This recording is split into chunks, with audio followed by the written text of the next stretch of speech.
常大节，希问也非常地，在北京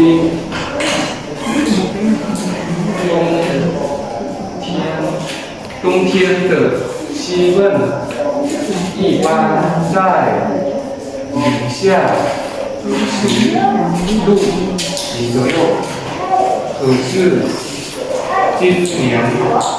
冬天才冷，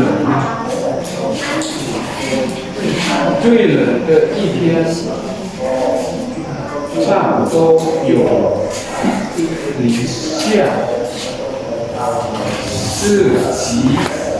17度，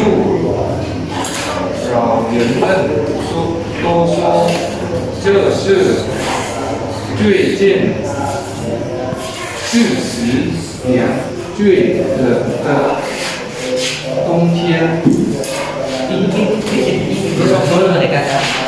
觉得冬天突然变冷了，可是有的专家说地球变暖了，你们说地球是变冷了，是变暖了？